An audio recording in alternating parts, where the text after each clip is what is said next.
Welcome to SEC Second Look on AL.com, coming to you from the Shrimp Basket on Old Shell Road in Mobile.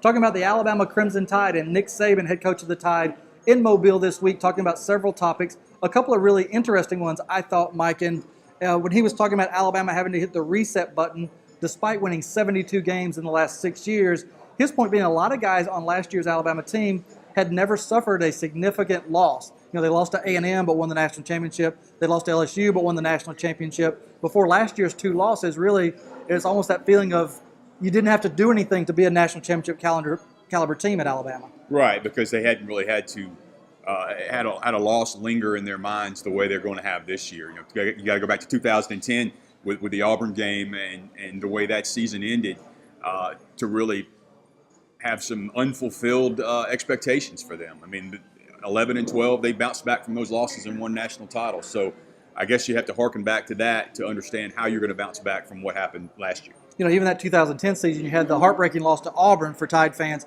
but then they come right back in the bowl game and play maybe their best game of the Saban era against Michigan State in the bowl. Yeah, it was really a difference of attitude there. I was at that game with Michigan State, and it seemed clear they had a chip on their shoulders and wanted to prove that they were better than they finished. And you never really got that sense this year. You thought maybe they would react the same way, but when they got down there and faced Oklahoma, who had a great game plan, by the way, but just didn't seem to have the same energy.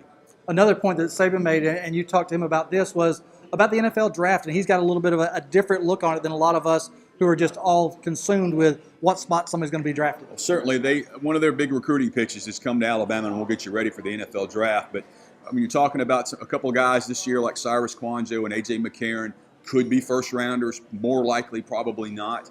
He was asked about that last night and made the point, look, sometimes we put too much emphasis on where a guy's drafted and not enough emphasis on what he does once he gets there. His example, and it's a good one, was Eddie Lacy, who a lot of people thought would go first round last year, ends up dropping to the second, goes to Green Bay, becomes Rookie of the Year.